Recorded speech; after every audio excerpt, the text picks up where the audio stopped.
Selamat pagi Bapak Ibu Saudara yang terkasih. Puji nama Tuhan, di hari ini, minggu ini kita masih mengikuti ibadah.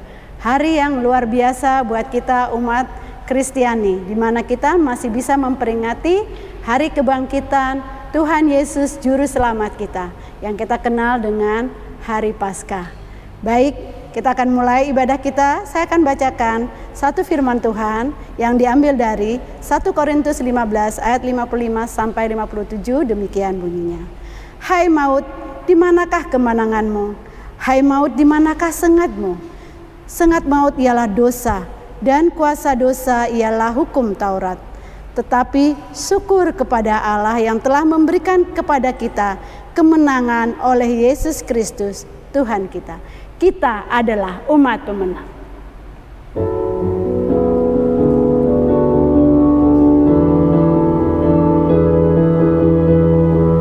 Kita ada umat pemenang. Kita umat pemuji. Kita anak perjanjian. Yesus telah bangkit, kalahkan maut. Kita umat pemenang. Pemuji, kita anak perjanjian. Yesus telah bangkit, kalahkan maut. Bangkit dan lahir baru, jalan dalam dasarnya, jadi ahli warisnya. Anak Allah, anak Allah, anak Allah, anak Allah. Kita nyanyikan sekali lagi. Umat pemenang, kita umat pemuji, kita anak perjanjian. Yesus telah bangkit, kalahkan maut. Kita umat pemenang, kita umat pemuji, kita anak perjanjian. Yesus telah bangkit, kalahkan maut. Lahir baru, jalan dalam kuasa darahnya, jadi ahli warisnya. Anak Allah, anak Allah, anak Allah, anak Allah. Bersyukur kita anak Allah. Allah kita telah bangkit, telah menebus dosa kita. Allah bangkit, bersorak.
Bersatu dalam doa.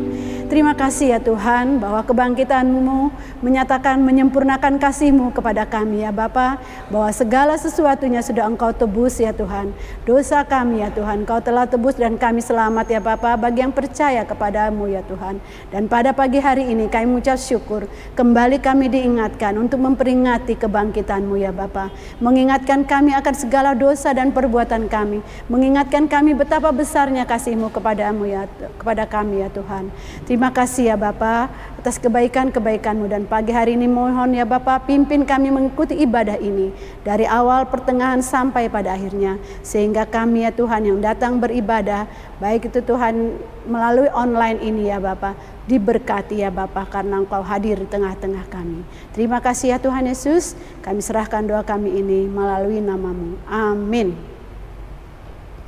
Allah kita telah bangkit, kubur kosong membuktikan kebangkitannya. Kita angkat pujian, Kristus bangkit sudah.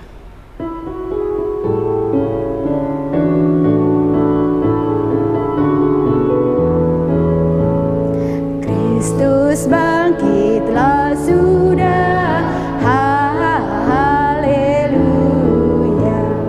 Bumi surga soraklah, haleluya. Malaikat insan bergema, haleluya. Sambut Raja yang besar, Kristus bangkitlah sudah, haleluya. Kuasa dosa telah kalah, haleluya.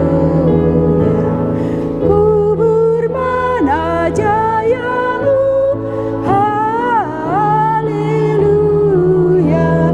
Mau di mana kuasamu,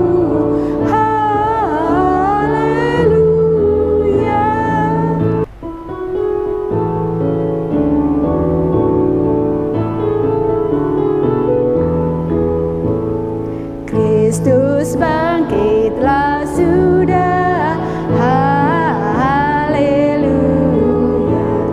Kasih Allah tercurah, haleluya. Telah genaplah karyanya, haleluya. Pintu Firdaus terbuka,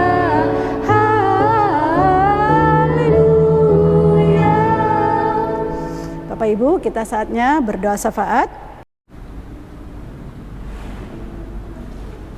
Mari kita satu berdoa.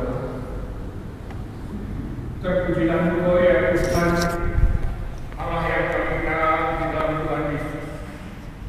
Kami mengucap syukur dan terima kasih untuk kasih Tuhan yang hari ini kami boleh ada di tempat ini. Kami mengucap syukur Tuhan atas pengorbanan-Mu di kayu salib, sehingga kami dibebaskan dari dosa. Terima kasih Tuhan atas kasih karunia Tuhan bagi kami, setiap orang yang mempercayai kepada Tuhan Yesus.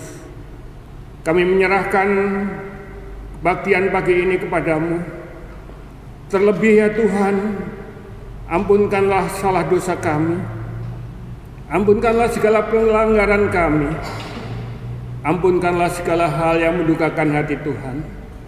Biar kami layak, kami kudus menghadap hadirat-Mu yang kudus. Kami berdoa untuk bangsa dan negara kami. Terima kasih Tuhan untuk penyertaan Tuhan, sehingga makin hari virus corona penyebarannya makin berkurang dan yang sembuh makin bertambah.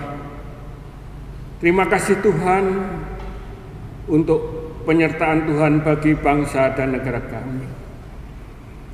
Berkati pemimpin bangsa kami agar bisa melaksanakan tugas pemerintahan dengan baik dan benar, sehingga segala sesuatu yang dilakukan menjadi baik dan berguna bagi negara maupun bangsa. Lindungilah mereka dari segala ancaman bahaya. Biar keselamatan yang datangnya dari Tuhan yang menyertai para pemimpin bangsa kami. Kami juga berdoa untuk gabungan Gereja Baptis Indonesia. Kiranya Tuhan memberkati, biarlah GGBI menjadi alat Tuhan untuk boleh menjangkau jiwa-jiwa yang belum mengenal Engkau di negara kami. Secara khusus kami berdoa untuk musyawarah besar GGBI yang rencananya akan berlangsung pada bulan Agustus. Ya Tuhan, biarlah boleh berjalan dengan baik sesuai rencana, dan Tuhan pimpin agar semuanya boleh terjadi, karena kasih Tuhan menyertai umat baptis di Indonesia. Kami juga berdoa untuk gereja-Mu di tempat ini. Berkati Tuhan untuk setiap pelayanan yang kami lakukan. Pos PI yang ada di Tanjung Morawa, Tuhan berkati. Saat ini pembangunan gereja sedang dimulai. Kiranya curahan berkat-Mu melimpah, sehingga ada tangan-tangan yang peduli untuk mendukung pembangunan gereja di Tanjung Morawa. Berkati Pendeta Posman agar bisa melakukan tugas pelayanan untuk menjangkau jiwa-jiwa yang belum mengenal Engkau. Berkati istrinya dan keluarganya agar bisa mendukung pelayanan hamba-Mu. Kami juga berdoa untuk daerah Bogor ini. Kami menyerahkan pos di Ciawi. Kami menyerahkan untuk setiap kegiatan yang sudah dilakukan. Biarlah makin hari makin berkembang, sehingga nama Tuhan yang dipermuliakan. Kami rindu juga untuk pos Ciapus maupun Ciampea. Ya Tuhan, kirimkanlah orang-orang yang rindu untuk melayani di daerah tersebut.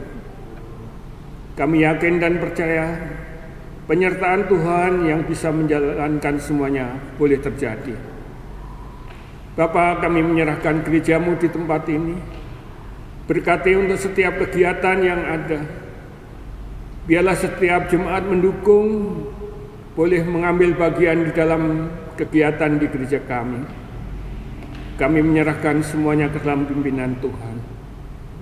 Kami menyerahkan juga Tuhan untuk jemaat-Mu yang memerlukan pertolongan Tuhan karena lemah tubuh. Biarlah Tuhan juga berkati mereka, angkat semua penyakit yang ada di dalam tubuhnya. Biar kesembuhan yang datangnya dari Tuhan yang boleh terjadi.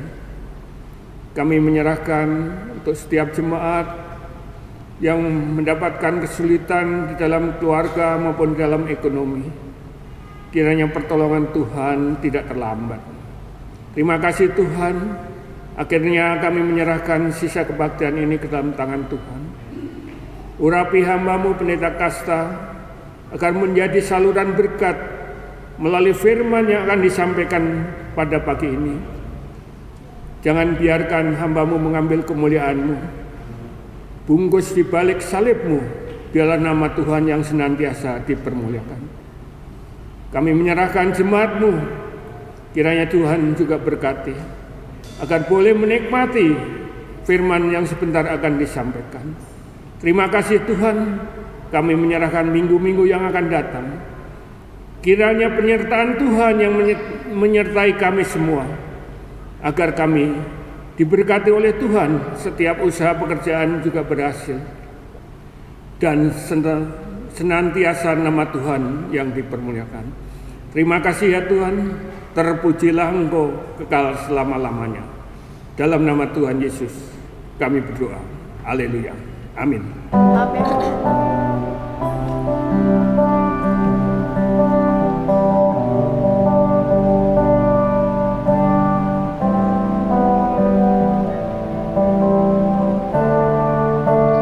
Thank you for the cross, Lord. Thank you for the price you paid, bearing all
Jesus, Son of God, the darling of heaven crucified. Worthy is the Lamb. Worthy is the Lamb. Thank you for the cross, Lord. Thank you for the price you paid, bearing all my sins and shame. In love you came and gave amazing grace. Thank you for this love, Lord. Thank you for the nail-pierced hands, washing in your cleansing flow. Now all I know, your forgiveness and embrace. Worthy is the Lamb, seated on the throne. Crown you now with many crowns. You reign victorious,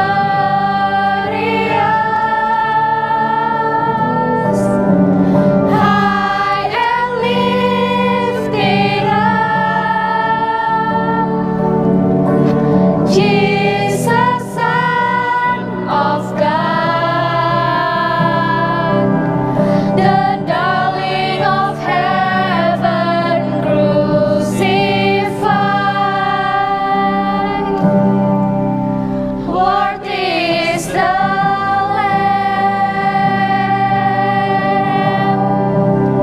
Worthy is the Lamb.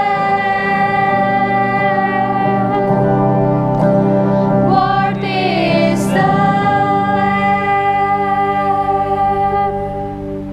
Baik, tiba saatnya kita akan memberikan persembahan dan perpuluhan kita, berkat-berkat yang sudah kita terima sepanjang minggu ini. Tapi sebelumnya saya akan bacakan pemberian firman, panggilan memberi yang diambil dari Mazmur 119 ayat 108, demikian bunyinya. Kiranya persembahan sukarela yang berupa puji-pujian berkenan kepadamu ya Tuhan, dan ajarlah hukum-hukum-Mu kepadaku. Mari kita berdoa. Tuhan Yesus, kembali kami datang menghampiri hadirat-Mu mengucap syukur kalau pagi hari ini kami masih bisa memberikan persembahan perpuluhan kami ya Bapa. Sebagian berkat yang sudah kami terima sepanjang hidup kami, berkatilah persembahan perpuluhan ini supaya dapat dipakai ya Bapa untuk melayani, untuk memperluas kerajaan-Mu ya Bapa. Terima kasih ya Tuhan, berkati tangan-tangan yang sudah memberi dan juga yang belum dapat memberikan minggu ini. Kiranya berkat Tuhan juga ada atas mereka. Dalam nama Yesus kami telah berdoa. Amin. Kita akan, sebelum firman Tuhan disampaikan, kita akan nyanyikan pujian Sungguhlah Hidup Tuhanku dari NP 325.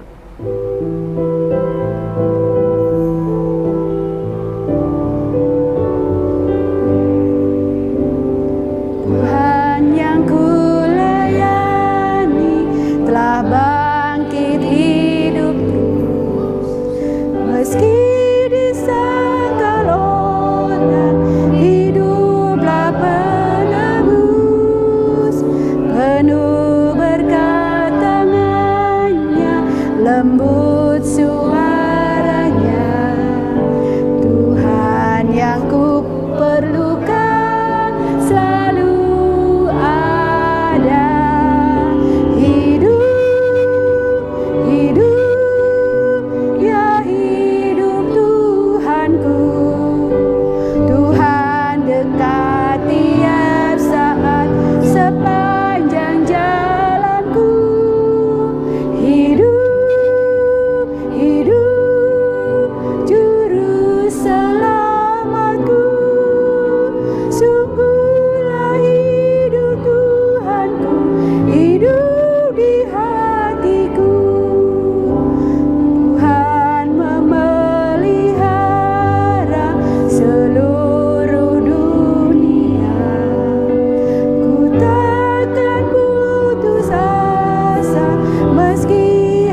meski menurut tobat, kelak kedatangannya ku nantikan. Hidup Tuhanku, Tuhan dekat tiap saat sepanjang jalanku. Hidup juru selamatku, sungguhlah hidup Tuhanku, hidup di hatiku. Kami bersyukur punya Allah seperti Engkau. Hari ini Tuhan bangkit dari kematian, dari lubang kubur. Kami mengucap syukur Tuhan, sehingga kepercayaan kami tidak akan pernah sia-sia. Dan hari ini Tuhan, biar kebenaran firman-Mu Tuhan sungguh-sungguh boleh memberkati kami, sehingga di hari yang berbahagia ini Tuhan, kami sungguh-sungguh mengalami kebangkitan Tuhan, baik di gereja ini, baik di keluarga kami, baik dalam seluruh kehidupan kami Tuhan. Mari Bapa, biarlah kuasa Roh Kudus-Mu bekerja atas setiap kami, sehingga tidak seorang pun kami Tuhan yang terlewatkan oleh kebenaran firman-Mu. Ketika kami pulang Tuhan, kami boleh membawa pulang berkat-berkat kekal yang Tuhan sudah sediakan bagi kami. Kami percayakan waktu dan kesempatan ini ke dalam tangan Tuhan. Di dalam nama Yesus Allah yang hidup, kami sudah berdoa. Amin. Salam. Selamat Paskah. Ya, boleh kita katakan sama samping kiri kita, selamat Paskah, gitu ya. Iya, puji Tuhan, ya. Selamat Paskah buat kita. Hari ini kita memperingati Tuhan Yesus kita bangkit dari antara orang mati. Kalau Tuhan Yesus bangkit, saya mungkin nggak mau percaya Tuhan Yesus ya. Tapi karena Tuhan Yesus bangkit, pengharapan kita, iman kita tidak akan pernah sia-sia. Amin. Nah, hari ini kita kembali belajar bersama-sama dari satu kebenaran firman Tuhan. Firman Tuhan hari ini berjudul kebangkitan. Bersama-sama kita baca kebangkitannya. Amin. Tuhan Yesus bangkit dari antara orang mati, itu adalah jaminan buat saudara dan saya. Kematiannya membayar dosa-dosa kita, dan dia bangkit, itu sebuah jaminan bagi kita. Kalau kita pergi ya ke Amerika, pasti harus membayar tiketnya. Dan tiket itu adalah jaminan, kwitansi, resip bahwa kita sudah lunas. Nah, kalau kita sudah membayar tiket, ada buktinya, apa yang Bapak Ibu Saudara akan lakukan? Pasti saudara-saudara jauh-jauh 3 bulan, sebulan sebelumnya persiapan, betul? Wow, bawa apa ya? Harus pakai pakaian apa ya? Harus bawa apa nanti di sana? Apa yang diperlukan di perjalanan? Apa yang akan diperlukan selama kita hidup di sana? Seperti itulah ketika Yesus mati di atas kayu salib, Ia sudah membayar hutang dosa-dosa kita, dan kebangkitannya dari antara orang mati itu adalah jaminan bahwa saudara dan saya satu saat nanti akan pulang ke rumah Bapa di surga. Amin. Dan kalau saudara akan pulang ke tempat yang terindah itu, tempat yang kekal itu, apa yang saudara akan lakukan? Tentu saudara tidak akan pernah lagi membuang-buang waktu. Tentu saudara dan saya tidak akan pernah lagi berleha-leha dalam hidup ini, karena kita tahu kita akan pergi ke rumah Bapa. Sampai di rumah Bapa, apa yang akan kita lakukan? Sampai di rumah Bapa, apa yang akan kita tunjukkan kepada Bapa kita? Karena kalau kita tahu bahwa kita sudah punya tempat di kerajaan surga, maka kita akan menggunakan waktu-waktu yang ada supaya apa? Waktu kita pulang ke rumah Bapa, Bapa, ini aku sudah sampai di rumahmu. Saya membawa hidup saya, tidak hanya membawa hidup kita. Ini Tuhan yang aku sudah lakukan selama aku ada di dunia. Karena itu mari momen kebangkitan Tuhan Yesus hari ini yang hari ini kita peringatin bersama-sama, kita jadikan momen yang terbaik dalam hidup kita. Kita bangkit dari kelusuan, kita bangkit dari segala keterpurukan, kita bangkit dari segala kemalasan kita bangkit dari segala hal-hal yang tidak baik dalam hidup kita. Mari kita perhatikan bersama-sama 1 Petrus 1 ayat 3 sampai 4. Kita baca bersama-sama sekali lagi ya. 1, 2, 3 ya. Terpujilah Allah dan Bapa Tuhan kita Yesus Kristus, yang karena rahmat-Nya yang besar telah melahirkan kita kembali oleh kebangkitan Yesus Kristus dari antara orang mati kepada suatu hidup yang penuh pengharapan, untuk menerima suatu bagian yang tidak dapat binasa, yang tidak dapat cemar, yang tidak dapat layu, yang tersimpan di sorga bagi kamu. Di dalam nas ini ada 3 kata yang saya kasih garis bawah: melahirkan, hidup, dan pengharapan. Melahirkan, hidup, dan pengharapan. Bahwa kebangkitan Tuhan Yesus telah melahirkan saudara dan saya kembali. Bahwa kebangkitan Tuhan Yesus memberi kita hidup yang baru. Bahwa kebangkitan Tuhan Yesus memberi kita pengharapan yang pasti. Wow, ini yang luar biasa. Tidak satu agama pun, tidak satu pribadi pun yang bisa memberi pengharapan yang pasti, hanya Tuhan Yesus Kristus. Karena itu, ketika kita menerima kuasa kebangkitannya dalam kehidupan kita, yang terjadi apa? Sesungguhnya kebangkitannya melahirkan kembali kehidupan kita kepada suatu hidup yang penuh pengharapan. Yuk sama-sama kita baca. 1, 2, 3 ya. Sesungguhnya kebangkitannya melahirkan kembali kehidupan kita kepada suatu hidup yang penuh pengharapan. Ya. Jadi kebangkitan Tuhan Yesus yang kita peringati hari ini melahirkan saudara dan saya kembali kepada suatu hidup yang penuh pengharapan. Dan sebenarnya pengharapan itu bukanlah pengharapan seperti orang dunia, tetapi pengharapan yang kita belajar hari ini adalah pengharapan itu berasal dari kata elpis, artinya confident expectation of good. Keyakinan bahwa yang terjadi dalam hidup kita hanya yang baik saja. Kalau kita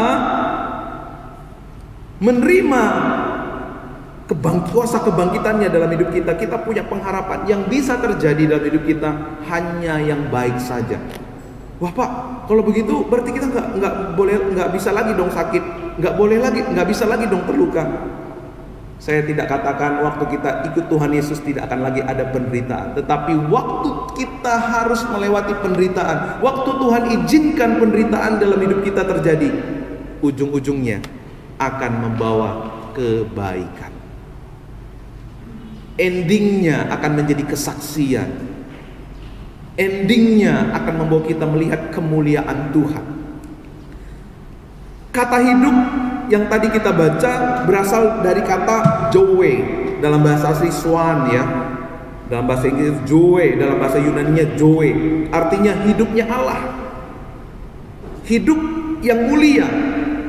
Ketika Allah membangkitkan Yesus dari antara orang mati, orang percaya dilahirkan kepada suatu hidup yang sama seperti Allah. Waktu kita menerima kuasa kebangkitan Yesus, kita menerima hidupnya Allah dalam hidup kita. Saya mau tanya, kalau hidupnya Allah ada pada kita, kita bisa binasa? Kita bisa ditelan maut? Tidak ada kuasa yang sanggup mengambil hidupnya Allah dari hidup kita. Itulah yang terjadi ketika saudara dan saya mengalami kuasa kebangkitannya dalam kehidupan kita. Ada jaminan. Artinya apapun yang saudara dan saya lakukan di dalam Yesus tidak pernah sia-sia.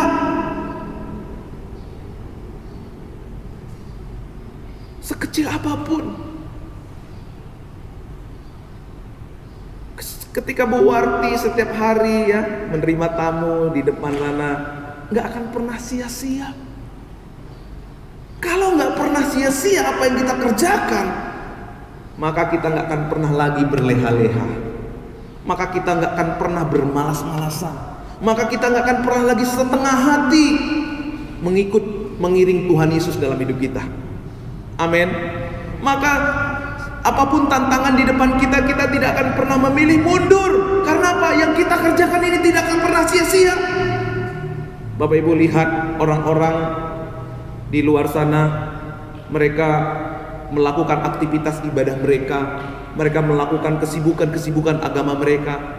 Padahal kalau ditanya, Pak, kalau Bapak nanti mati kemana Bapak pergi? Ya mudah-mudahan. Tapi kalau saudara dan saya di dalam Yesus, ingat kuasa kebangkitannya menjamin hidup kekal bagi kita. Kalau kita ditanya, kemana setelah mati? Kita berani berkata, saya pasti pulang ke rumah Bapa di surga. Terus kalau saudara yakin keselamatan itu sudah Tuhan jamin di atas kayu salib, kenapa kita harus tidak lebih baik keagamaan kita daripada orang-orang di luar sana? Seharusnya kita lebih baik, kita lebih antusias, kita lebih semangat, kita lebih bersukacita ketika kita diberi kepercayaan, ketika kita masih diberi kesempatan untuk melayani Tuhan. Amin. Karena apa? Karena apapun yang hari ini kita lakukan tidak akan pernah sia-sia. Karena itu kita punya semangat antusias yang lebih besar daripada tantangan-tantangan yang ada di depan kita. Kesulitan apapun, ke depan pasti banyak kesulitan, ke depan pasti banyak tantangan. Tetapi saya mau katakan hari ini kepada jemaat Gereja Baptis Papadon, kemuliaan yang Tuhan Yesus kerjakan dalam kuasa kebangkitannya jauh lebih besar dari setiap tantangan dan setiap rintangan yang kita hadapi. Yang percaya katakan amin. Maka hidup kita akan mengalami transformasi, maka hidup kita akan mengalami terobosan.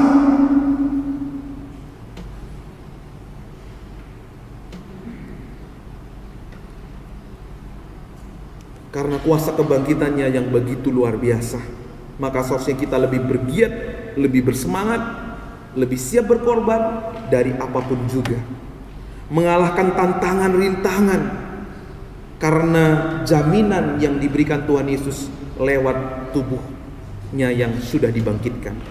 Karena itu dalam Roma ayat 28 dikatakan, kita tahu bahwa Allah turut bekerja dalam segala sesuatu untuk mendatangkan kebaikan bagi mereka yang mengasihi Dia, yaitu bagi mereka yang terpanggil sesuai dengan rencana Allah. Makanya tadi saya katakan kita punya pengharapan yang berbeda dengan orang-orang yang di dunia ini. Pengharapan kita di dalam Tuhan Yesus ujung-ujungnya membawa kita kepada kebaikan Tuhan. Pengharapan kita adalah pasti yang terjadi dalam hidup kita yang baik saja. Pengharapan kita di dalam Tuhan pasti yang terjadi dalam hidup kita membawa kemuliaan bagi nama Tuhan. Pasti yang terjadi dalam hidup kita membawa kita kepada maksud-maksud Allah. Mengapa? Karena kutuk kita telah ditanggung di atas kayu salib. Ketika Yesus berdoa di Taman Getsemani, di sana dikatakan ia peluhnya menetes ke tanah seperti darah. Ini hanya bisa terjadi ketika seseorang mengalami stres yang luar biasa. Dan itu Tuhan Yesus alami.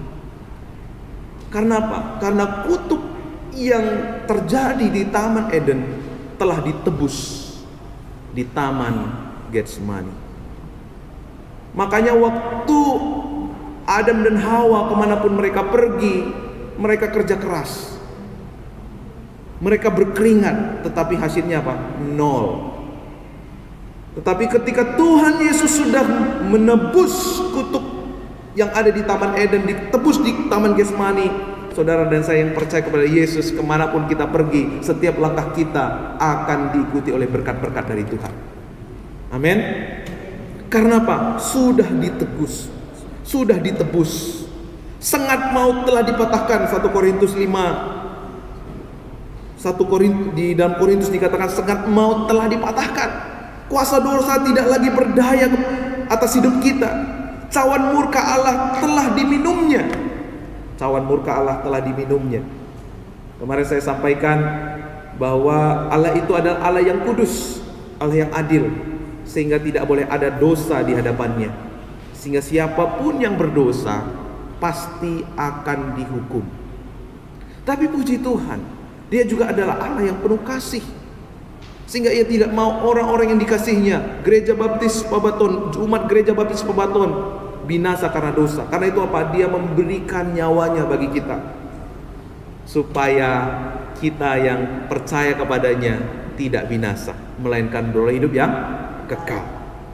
Ya, cawan maut telah diminumnya. Maka kalau Tuhan Yesus sudah menyelesaikan, kalau Tuhan Yesus sudah membayar dosa kita, masih perlu nggak kita bayar dosa kita? Masih perlu nggak kita tebus dosa kita? Kita nggak perlu lagi menebus dosa kita. Kita nggak perlu lagi berjuang supaya kita menjadi orang benar. Justru kita melakukan yang benar karena apa? Karena Tuhan sudah membenarkan kita. Kalau kita percaya bahwa Yesus sudah menanggung kutuk dosa dan pelanggaran kita, kalau Yesus sudah bangkit hari ini, Dia menjamin kebenaran kita. Saudara dan saya layak melihat bahwa diri saudara sebagai orang benar. Kalau saudara percaya bahwa saudara adalah orang benar, maka saudara akan melakukan yang benar. Kalau akarnya baik, maka buahnya juga akan baik. Kalau saudara percaya sesuatu yang benar, maka saudara akan melakukan yang benar juga. Sehingga apa? Hidup kita senantiasa melakukan apa yang berkenan kepada Tuhan. Ya. Jadi kebenaran yang kita lakukan adalah buah. Ketaatan yang kita lakukan adalah buah. Bukan karena ketaatan itu, bukan karena kebaikan itu kita diselamatkan. Makanya orang yang sudah mengalami keselamatan di dalam Yesus, ia pasti sukacita melakukan ketaatan. Ia pasti sukacita melakukan kebenaran. Kenapa? Dia sudah melihat, dia sudah menerima kebenaran yang Yesus sudah jamin di atas kayu salib untuk dirinya sendiri. Itulah Injil, Bapak Ibu. Itulah Injil. Kalau kita percaya, kalau saya taat, kalau saya memberi, saya akan diberkati oleh Tuhan, saya akan diselamatkan oleh Tuhan. Itu agama. Itu bukan Injil, itu agama. Makanya satu-satunya agama yang berbeda dengan dunia ini adalah Kristen. Adalah karena apa? Karena Injil. Sehingga kita semua tidak lagi hidup dimotivasi, digerakkan oleh rasa khawatir dan ketakutan. Atau kita tidak lagi digerakkan oleh reward dan punishment. Kalau kita bergerak dengan cara demikian, berarti kita hidup dalam kekhawatiran, kita hidup dalam tekanan, hidup dalam pressure. Waduh, hari ini saya nggak bisa ke gereja, jangan-jangan Tuhan marah sama saya. Aduh, hari ini saya belum bisa taat sama Tuhan. Akhirnya nggak bisa tidur. Akhirnya sulit untuk menikmati damai sejahtera dari Tuhan. Ketika nggak ada damai sejahtera, penyakit datang.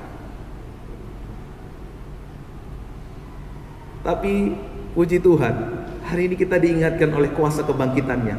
Ia melahirkan kita kembali. Ia melahirkan kita kembali sebagai apa? Sebagai orang yang dibenarkan. Siapa di sini berani berkata bersama dengan saya adalah orang benar? Ayo, saya adalah orang benar. Bisa berani berkata? Yuk, 1, 2, 3 ya. Saya adalah orang yang dibenarkan Tuhan. Oh, belum ada suaranya. Saya adalah orang yang dibenarkan Tuhan. Amin. Pulang dari sini berkaca, saya adalah orang yang dibenarkan Tuhan. Saya adalah orang yang dibenarkan Tuhan. Supaya apa? Terekam di bawah alam bawah sadar kita. Tahukah Bapak Ibu bahwa kita ini dikontrol oleh alam bawah sadar kita. Lebih banyak mengontrol kita sehari-hari bukan oleh pikiran sadar kita, tetapi alam bawah sadar kita. Karena itu sering saya katakan, ayo perkatakan firman Tuhan untuk diri kita sendiri. Supaya kita mulai memandang diri kita sebagai orang yang benar, orang yang dibenarkan oleh Tuhan. Kalau kita memandang diri kita orang benar, maka terjamin hidup kita di surga, baik juga di bumi. Kalau Tuhan sudah menjamin hidup kita, maka hidup kita penuh dengan damai, sukacita. ketika saudara diperhadapkan dengan tanggung jawab, ketika saudara diperhadapkan dengan tantangan-tantangan hidup, saudara bersuka cita. Aku tahu Tuhan, lewat ini akan nyata keajaibanmu, akan nyata kebesaranmu. Aku tidak boleh patah hati, aku tidak boleh mundur, aku harus maju. Karena lewat ini pun Tuhan bekerja mendatangkan kebaikan bagi orang-orang yang mengasihi Dia. Yang percaya katakan amin. Ada jaminan kehidupan bagi kita. Hanya kematian serta kebangkitan Yesus yang bisa melahirkan kita kembali dan melayakkan kita masuk kerajaan surga. Yesus menjamin keselamatan buat orang-orang percaya. Kalau saudara benar, berarti saudara layak masuk ke rumah Bapa. Kalau saudara benar, berarti saudara layak menerima berkat-berkat. Jangan lagi berpikir, wah Tuhan saya mau setia, saya mau rajin supaya saya layak menerima berkat-berkat-Mu. Enggak, saudara dan saya sudah dibenarkan Tuhan. Karena itu apa? Kita melakukan setiap tugas-tugas panggilan. Kita mau taat kepada kebenaran firman-Nya sebagai buah dari kebenaran yang Tuhan sudah kerjakan dalam kehidupan kita. Sehingga apa? Iman saudara dan saya adalah iman yang tulus, ikhlas, dan murni di hadapan Tuhan. Bersama saya katakan iman yang tulus, ikhlas, dan murni di hadapan Tuhan. Iman yang tulus, ikhlas, dan murni di hadapan Tuhan. Itulah iman yang kita temukan di dalam Injil kasih karunia Allah. Jadi bukan lagi saya mesti begini supaya saya benar. Di dalamnya tidak ada ketulusan, di dalamnya tidak ada kebenaran. Di dalamnya ada kepalsuan dan kemunafikan. Itulah agama. Tetapi Injil kasih karunia berbeda. Lewat kematian Yesus Kristus di atas kayu salib, dosa kita ditebus dan kebangkitannya menjamin kebenaran yang kita terima sehingga kita dilayakkan menerima kerajaan surga. Yesus membayar lewat nyawanya, kebangkitannya itu bagaikan kwitansi, resip yang sudah dibayar. Sudah dibayar. Kalau Bapak Ibu pergi ke airport, nih tiket saya, nggak bakalan dihalang-halangin. Kalau ada yang halang-halangin, bahaya dia. Bapak Ibu ngerti sampai di sini? Kalau saudara mengalami kuasa kebangkitannya, ada jaminan hidup kekal bagi setiap kita. Kalau ada jaminan hidup kekal bagi setiap kita, maka damai sejahtera dan sukacita kita bukan lagi damai sejahtera dan sukacita yang sifatnya unconditional, yang sifatnya tergantung situasi, kondisi, keadaan, tergantung pada perkataan orang, tergantung kepada sikap dan perbuatan orang lain. Damai sukacita kita, damai sejahtera kita bergantung kepada satu perbuatan yang telah dilakukan di mana? Di atas kayu salib. Makanya dikatakan kita itu dikuduskan berapa kali? 1 kali, nggak berkali-kali. Sehingga damai sejahtera kita adalah damai sejahtera yang berasal dari surga.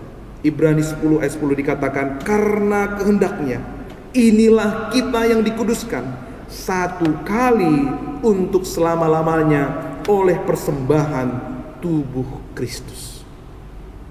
Kita tidak pernah bisa menghapus dosa kita. Kalau kita berpuasa, kalau kita taat, itu bukan untuk menghapus dosa kita, tetapi karena Yesus sudah menghapus dosa-dosa kita, maka kita mengungkapkan rasa syukur lewat ketaatan, lewat perbuatan baik, lewat kesetiaan. Ketika kita memiliki ibadah yang seperti ini, Alkitab katakan itulah ibadahmu yang sejati. Di dalamnya ada ketulusan, ada kemurnian, ada keikhlasan. Sehingga walaupun gunung-gunung beranjak, bukit-bukit bergoyang, tetapi orang-orang yang memiliki iman yang tulus, ikhlas, murni akan tetap untuk selama-lamanya. Amin. Tuhan Yesus pernah didatangi oleh seorang Nikodemus. Nikodemus nanya sama Tuhan, gimana supaya aku diselamatkan? Dia datang malam-malam ya, karena malu. Dia seorang guru Yahudi, masa bertanya kepada Yesus yang kayaknya baru anak kemarin gitu ya. Ya datang malam-malam, bagaimana supaya saya bisa diselamatkan? Lalu Yesus bilang, kalau kamu tidak dilahirkan kembali, maka kamu tidak bisa melihat kerajaan surga. Kapan saudara dan saya dilahirkan kembali? Saat kita menerima kuasa kebangkitannya. Saat kita menyadari oleh kuasa kebangkitannya, saya menjadi orang yang dibenarkan. Makanya di dalam 2 Korintus 2 ayat 17 dikatakan, barang siapa yang ada dalam Kristus, ia adalah apa? Ciptaan baru. Yang lama sudah berlalu, sesungguhnya yang datang, yang baru sudah datang. Ya, makasih Bu udah diingetin. Sebab barang siapa yang dalam Kristus, ia adalah ciptaan baru. Yang lama sudah berlalu, sesungguhnya yang baru sudah datang. Jadi kata pertobatan di dalam Kristen itu berasal dari kata metanoia, perubahan pola pikir. Kalau pola pikir lama kita berbicara begini, oh saya baik supaya orang baik sama saya, oh saya rajin supaya Tuhan memberkati saya, oh saya mau memberi persembahan perpuluhan supaya Tuhan memberkati saya. Itu adalah pola pikir yang lama. Tapi pola pikir yang baru, Tuhan sudah berkati saya. Jangankan perpuluhan, jangankan persembahan, hidup saya mau persembahkan untuk Tuhan. Tuhan sudah baik buat saya.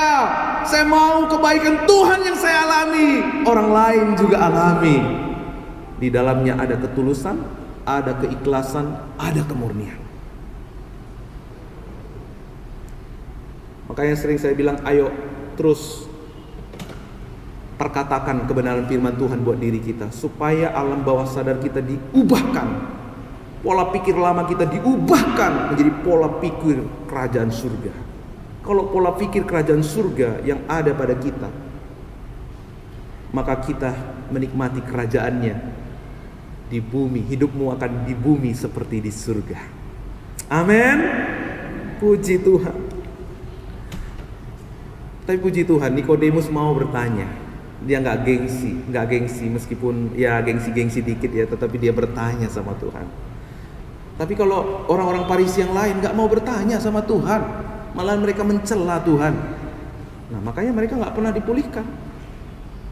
Kalau hari ini saudara datang kepada Tuhan dengan hati yang sudah lapar, percayalah saudara akan dipulihkan oleh Tuhan. Kalau saudara memahami kebenaran ini, maka akan memerdekakan saudara dari segala ketakutan, sehingga saudara tidak dapat binasa, yang tidak dapat cemar, dan yang tidak dapat layu. Tadi dikatakan di dalam ayat yang keempat, 1 Petrus ayat yang keempat, untuk menerima suatu bagian yang tidak dapat binasa, yang tidak dapat cemar, yang tidak dapat layu, yang tersimpan di surga bagi kamu. Ada kekekalan yang kita alami dalam kehidupan kita. Damai sejahtera kita, ketaatan kita, pengorbanan kita, semuanya tidak bisa layu, semuanya tidak bisa binasa, semuanya tidak bisa cemar. Karena apa? Di dalamnya ada kemurnian, ada ketulusan dan keikhlasan. Kita melihat di sini konteks jemaat dari 1 Petrus ini adalah mereka sedang mengalami penganiayaan. Mereka sedang mengalami kesulitan yang besar. Ya. Semuanya itu tapi ada kekuatan ketika mereka mengetahui bahwa Yesus bangkit. Di sini Petrus mengingatkan bagaimana kuasa kebangkitan Yesus akan bekerja dengan dahsyat dan luar biasa bagi setiap orang yang percaya. Karena kebangkitannya memberi kita kepastian keselamatan bagi setiap orang yang percaya. Sebagaimana dengan tema 1 Petrus ini, temanya apa? Kepastian hidup kekal. Jadi waktu kita sedang mengalami pencobaan yang berat, tantangan yang sulit, ada satu kekuatan bagi kita. Ingat, Yesus kita sudah bangkit. Dia sudah bangkit dari kubur, dia sudah mengalahkan maut. Kalau Yesus bangkit, berarti dia bisa membangkitkan kita juga. Baik ketika kita hidup di dunia ini, baik juga nanti setelah kita mati. Dia, kuasa kebangkitannya akan bekerja dengan sempurna bagi orang-orang yang percaya kepada Yesus. Saya mau mengajak kita untuk melihat 1 Korintus 15 ayat 17. Mas Andreas, suaranya yang gagah bisa pakai ya Mas ya untuk membaca ini. 1 Korintus 15 ayat 17. Silakan Mas.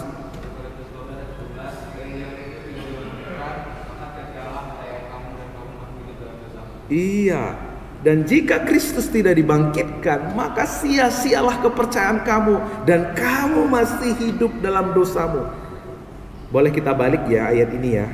Kalau dibalik begini ya.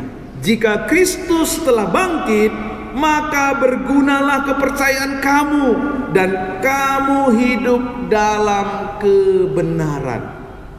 Wow, luar biasa. Bukankah ini yang dicari oleh orang-orang banyak? Yaitu suatu kehidupan yang tidak pernah sia-sia. Satu kehidupan yang hidup dalam kebenaran. Lewat apa kita mengalami ini semua? Lewat kuasa kebangkitannya. Karena kita dibenarkan. Roma 4 ayat 25, yaitu Yesus yang telah diserahkan karena pelanggaran kita dan dibangkitkan karena pembenaran kita. Jadi Yesus dibangkitkan itu satu hal yang saudara harus tahu dan saya. Tujuan Yesus bangkit apa? Untuk membenarkan kita. Yuk bilang sama samping kirinya dan kanannya, Yesus bangkit untuk membenarkan kamu loh gitu. Iya, nggak apa-apa ditepuk sedikit ya supaya bangun gitu. Yesus bangkit untuk pembenaran saudara dan saya, bukan untuk yang lain. Jadi bagaimana kalau Yesus sudah bangkit dari antara orang mati, dia sudah membenarkan? Apakah semua orang dibenarkan? Tidak semua orang dibenarkan. Yang dibenarkan siapa? Yang percaya, yang merespon dengan benar. Ketika kita merespon dengan benar, maka nyata kuasa kebangkitannya dalam hidup kita. Maka apapun yang kita kerjakan, seperti yang dikatakan tadi di ayat yang keempat, tidak dapat binasa, tidak dapat cemar, tidak dapat layu, dan tersimpan di sorga. Gak pernah sia-sia. Saudara gak akan pernah layu, saudara gak akan pernah binasa. Bagaimana caranya? Kapan semua itu bisa terjadi? Saat kita merespon dengan benar. Bagaimana kita merespon dengan benar? Dengan kita sudah belajar beberapa waktu yang lalu tentang perkataan iman. Jangan lupakan itu, gunakan itu, praktekkan itu. Nah, di sini saya mau mengajak Bapak Ibu untuk mempraktekkan bersama-sama. Yuk kita baca sama-sama sampai kita tanamin di hati kita ya. 1, 2, 3 ya. Saya adalah orang yang dibenarkan oleh iman. Dosa, maut, kutuk serta hukuman tidak berlaku lagi atas hidup saya. Saya hanya layak dan hidup dalam kehendak, pimpinan dan rencana Allah. Amin. Saudara terlalu kudus untuk hidup dalam dosa. Saudara terlalu benar untuk hidup di dalam kejahatan. Kita sudah dibenarkan, kita dikuduskan, kita tidak layak lagi hidup dalam kehidupan dunia ini. Kita hanya layak hidup dalam kehendak Tuhan. Apa yang terjadi saat kita memiliki respon yang benar, maka tidak hanya akan menyelamatkan kita. Keselamatan, kalau seseorang mengalami keselamatan yang benar dalam hidupnya, yang terjadi bukan hanya lewat pengakuan. Maka yang terjadi apa? Ada transformasi, ada terobosan, ada perubahan yang akan terjadi buat setiap anak-anaknya. Saya mau tanya, kenapa orang percaya disebut sebagai anak-anak Allah? Pernah berpikir tentang hal itu? Kenapa kita disebut anak Allah? Karena apa? Karena bukan hanya percaya, tapi karena apa? Karena kita lahir dari Allah. Kapan saudara dan saya lahir dari Allah? Saat kita percaya kuasa kebangkitannya membenarkan kita. Saat kita percaya kuasa kebangkitannya melayakkan kita untuk menjadi anak-anaknya. Kita akan menjadi pribadi yang gracious, ya benar ya. Nanti dikoreksi ya.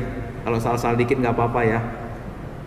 Menjadi orang yang gracious, murah hati, senang melayani, senang berbuat baik. Bukan lagi karena diiming-imingi ya, bukan karena lagi ditekan-tekan ya, kamu kalau nggak berbuat baik nanti orang pada jahat sama kamu.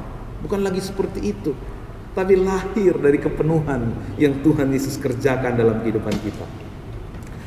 Efek kebangkitannya dalam hidup kita, Roma 5 ayat 17. Nah, ini yang paling dahsyat Bapak Ibu. Saya ingin kita membaca bersama-sama Roma 5 ayat 17. 1, 2, 3 ya.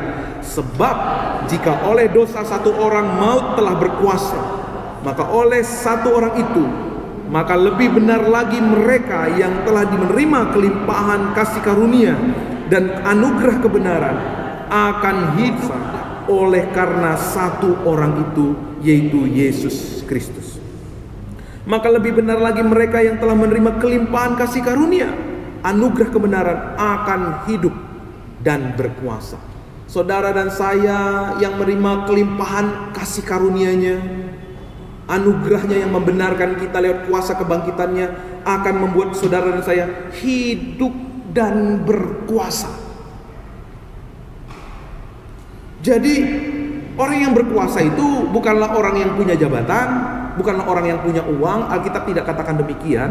Tetapi orang yang berkuasa, orang yang hidup dan berkuasa itu adalah orang yang mengalami kelimpahan kasih karunia dan anugerah kebenarannya. Jikalau hari ini saudara mengalami kuasa kebangkitannya yang membenarkan kita, yang melimpahkan, membawa kita pada kelimpahan kasih-Nya, saudara dan saya akan menjadi orang-orang yang berkuasa dan hidup. Amin. Hidup dan berkuasa artinya kita tidak lagi hidup untuk diri kita sendiri, tetapi hidup bagi Allah. Kita akan dimampukan untuk mengalahkan ego kita. Musuh yang terbesar di dunia ini siapa? Diri kita sendiri. Kapan kita bisa mengalahkan diri sendiri? Makanya orang hebat itu adalah orang yang sudah selesai dengan dirinya sendiri. Orang yang hebat itu bukan orang yang terkenal, orang yang punya jabatan. Kalau Tuhan percayakan itu semua buat kita, puji Tuhan. Tetapi sesungguhnya orang yang hebat itu adalah orang yang bisa selesai dengan dirinya sendiri. Karena musuh terbesar kita adalah diri kita sendiri. Kapan kita bisa selesai dengan diri kita sendiri? Saat kita menerima anugerah kebenaran dan kelimpahan kasih karunia di dalam Yesus Kristus. Kita akan hidup dan berkuasa. Maka kita berarti bahwa kita punya kekuatan untuk mencari wajah Allah. Kita punya kekuatan untuk mengenal pribadi Allah. Kita punya kekuatan untuk akrab dengan Allah. Beberapa waktu ini kita belajar tentang hal ini. Saudara bisa bangkit dalam hidup saudara ketika saudara mengalami kuasa kebangkitannya. Karena kuasa kebangkitannya begitu powerful. Saudara akan menjadi orang yang merdeka. Saudara akan menjadi orang-orang yang mengalami kemerdekaan. Kamu akan mengetahui kebenaran, maka kebenaran itu akan memerdekakan kamu. Hidup dan berkuasa artinya kita bangkit. Bangkit dari kekecewaan kita. Saya pernah kecewa. Mungkin juga Bapak Ibu Saudara pernah kecewa. Tapi kalau kuasa kebangkitannya nyata dalam hidup kita, kita bangkit dari rasa kecewa itu. Maka kekecewaan manapun gak akan pernah lagi membatasi kita. Maka kekecewaan manapun tidak akan pernah menjadikan kita menjadi orang-orang yang tidak terbatas. Amin. Banyak orang hidupnya dibatasi karena kekecewaan, dibatasi karena sakit hati, dibatasi karena dosa-dosa masa lalu. Iblis selalu mengingatkan kita dengan dosa-dosa, kekurangan, kesalahan kita masa lalu. Tapi pertanyaannya, bisa gak kita kembali kepada masa lalu? Itu tipu muslihat iblis, mengingatkan kita akan masa lalu yang suram.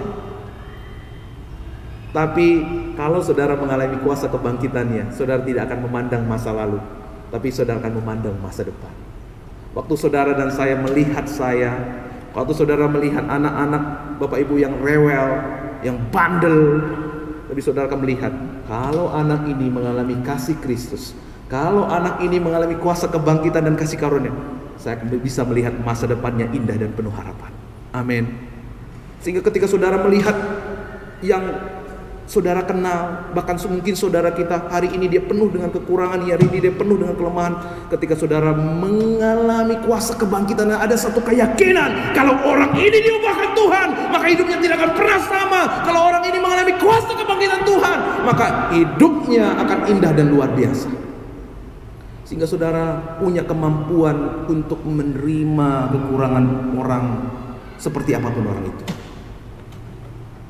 Tapi kalau saudara nggak mengalami kuasa kebangkitan, yang saudara lihat dari samping kiri, depan, belakang saudara hanya kekurangan saja, kelemahan saja. Dan itulah siasat iblis, kita tidak pernah bisa menerima orang lain dengan cara demikian. Karena itu, mari deklarasikan kuasa kebangkitannya. Amin. Pegang kuasa kebangkitannya. Kita akan bangkit dari segala keterpurukan yang iblis sudah kerjakan. Hidup dalam dan berkuasa berarti kita bangkit dari rasa khawatir, bangkit dari rasa takut. Aduh Pak, kalau saya begini, ya Tuhan memang bilang, firman Tuhan memang bilang begini, tapi kalau saya begini nanti apa kata orang Pak? Nanti apa yang menjadi makan minum keluarga kami kalau seperti ini? Nah, berarti di sana yang menggerakkan apa? Rasa takut dan rasa khawatir. Maka kita nggak akan pernah bisa berbuah dengan hidup seperti itu. Tapi ketika saudara mengalami kuasa kebangkitannya, Yesus sudah mengalahkan maut buat saya. Maka tidak ada yang bisa memisahkan saya dari kasih Kristus. Baik kemiskinan, baik ketelanjangan. Saudara akan maju, bangkit untuk mengiring Tuhan. Karena saudara yakin dalam keterbatasan dan kendala-kendala saat ini justru akan menjadi kesaksian di masa-masa yang akan datang.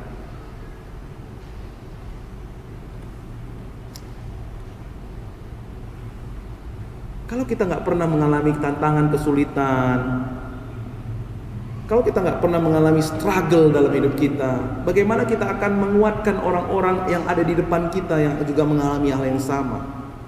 Tapi ketika saudara bermaju, bangkit, ketika walaupun kondisi, keadaan tidak seperti yang kita harapkan, kita maju, kita bangkit, dan kita bisa melewati. Suatu hari ibu saya lain akan bisa bicara sama ibu-ibu yang lain. Dulu, tahu nggak kamu? Ya bisa cerita dan ibu itu akan mengalami kekuatan baru. Amin. Rencana Tuhan indah, rencana Tuhan pasti yang baik saja bagi orang-orang yang mengasihi Dia. Kalau saat ini kita mengalami satu pergumulan yang berat dan luar biasa, ingat Tuhan Yesus sudah bangkit. Saudara pun pasti akan dimampukan untuk bangkit lewat itu semua. Dan suatu hari kesaksian saudara akan menjadi berkat buat banyak orang. Hidup dan berkuasa artinya kita bangkit dari ketertolakan. Hidup dan berkuasa artinya bangkit. Mungkin kita pernah ditolak, mungkin kita pernah direndahkan, tetapi hari ini kuasa kebangkitannya mengingatkan kita, Yesus juga pernah ditolak, Dia juga pernah direndahkan, tetapi Dia bangkit dari antara orang mati. Kalau Yesus sudah bangkit dari antara orang mati, maka kita pun akan dimampukan untuk menerima orang lain. Untuk kita dimampukan untuk bangkit dari rasa tertolak itu. Sebaliknya yang terjadi apa? Kita justru akan terima orang lain. Disakiti. Mungkin beberapa waktu yang lalu kita disakiti, tapi hari ini Yesus kita sudah bangkit. Seorang pribadi yang jauh lebih mengasihi kita. Kalau ada satu pribadi yang jauh lebih mengasihi kita, mengapa kita berkecil hati karena satu pribadi yang gak ada apa-apanya yang menyakiti hati kita? Maka justru waktu kita merasakan kasihnya yang begitu melimpah-limpah, kita akan melihat orang yang menyakiti kita, kasihan. Kenapa? Karena sesungguhnya dia seperti itu karena dia belum dipulihkan, karena dia belum mengalami kasih Bapa. Bukan yang timbul kebencian. Dulu saya benci, tapi waktu ngalamin kasih Tuhan, kasihan. Karena orang ini gak akan pernah ngalamin damai kalau hidupnya seperti itu. Karena kalau ada orang seperti ini, dia gak akan pernah menikmati hidupnya. Udah hidup hanya sekali, Karena hidupnya dipenuhi dengan kebencian, nggak bisa pernah menikmati hidup. Kasihan nggak? Kasihan nggak? Hah? Kasihan nggak? Kasihan. Maka orang yang hidup dalam kuasa kebangkitannya tidak ada lagi kebencian yang menguasai hati kita. Yang ada apa? Kemurahan hati. Haleluya. Haleluya. Mari alami kuasa kebangkitannya. Karena ya makanya Tuhan bilang apa? Kasihilah musuh-musuhmu. Dulu saya berpikir gimana caranya Pak kasih musuh-musuh. Udah sakitin hati saya, udah ganggu kenyamanan saya, udah merugikan saya, gimana ceritanya? Tapi saya temukan rahasianya hanya di dalam Yesus. Ada kasih yang tidak terbatas untuk memampukan kita mengasihi walaupun itu adalah musuh kita. Maka orang yang mengalami kuasa kebangkitannya bukan lagi digerakkan oleh marah, bukan lagi digerakkan oleh kehormatan dunia, tetapi digerakkan oleh belas kasihan Tuhan. Kalau yang menggerakkan pelayanan kita, perbuatan baik kita, doa-doa kita adalah belas kasihan, maka di dalamnya ada kemurnian, ada ketulusan, ada keikhlasan. Kalau ada kemurnian, ada ketulusan, keikhlasan, di dalamnya ada kuasa. Kalau di dalamnya ada kuasa, tidak ada yang bisa memisahkan kita dari Kristus. Di dalamnya ada kebenaran. Salib bagi banyak orang adalah penghinaan, tetapi Yesus mengubah salib menjadi berkat buat kita. Dia akan memampukan kita memberkati, sekalipun yang harus kita berkati itu adalah orang yang pernah mengutuk kita. Wow, kalau saudara hanya bisa memberkati orang yang bisa memberkati kita, biasa ya Bu ya. Tetapi kalau saudara memberkati orang yang pernah mengutuk kita, wow, dahsyat luar biasa. Inilah yang Yesus katakan, janganlah engkau serupa dengan dunia ini, berubahlah oleh pembauran akal budi dan pikiran.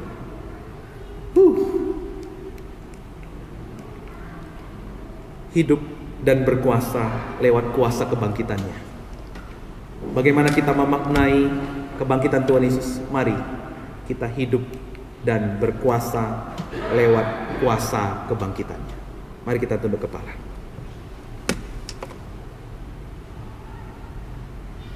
Yesus sudah bangkit dari antara orang mati. Ia telah membayar lunas dosa-dosa kita. Kebangkitannya adalah bukti kwitansi lunas atas setiap dosa-dosa kita yang sudah dibayarnya dengan lunas. Dan hari ini saudara dan saya adalah orang yang benar. Mari ambil waktu, kesempatan, sambil berdoa, minta pertolongan Roh Kudus. Naikkan syukur dari hati kita yang paling dalam. Tuhan, aku bersyukur Engkau membenarkan aku. Tuhan, aku bersyukur hari ini Tuhan, aku dibenarkan dan Engkau menjamin kebenaran yang aku terima hari ini.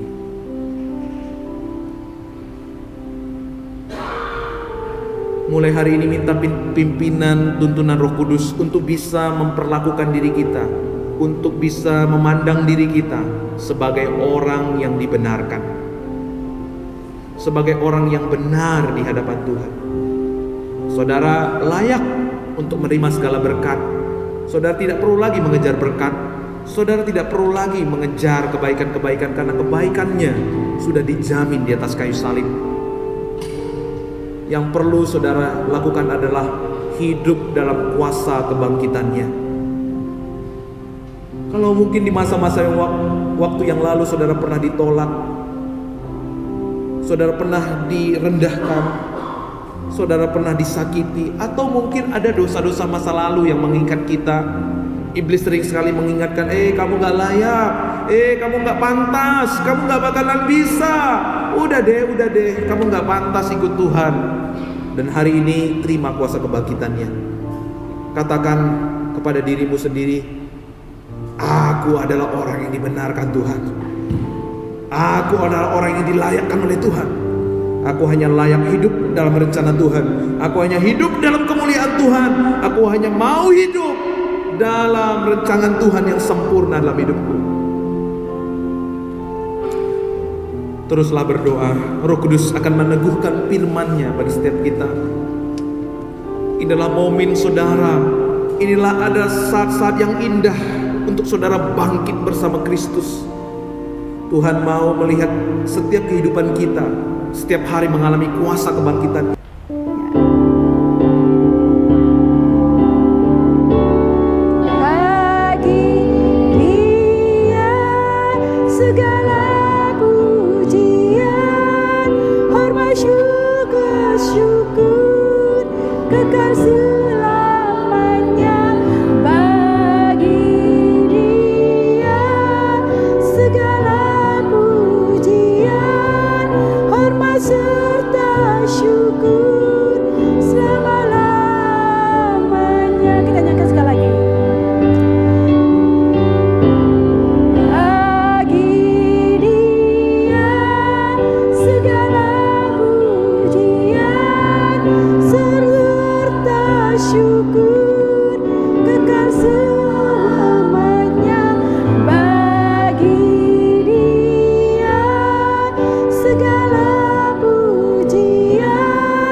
Terima kasih. Selamat hari Minggu buat kita semua. Tuhan Yesus memberkati.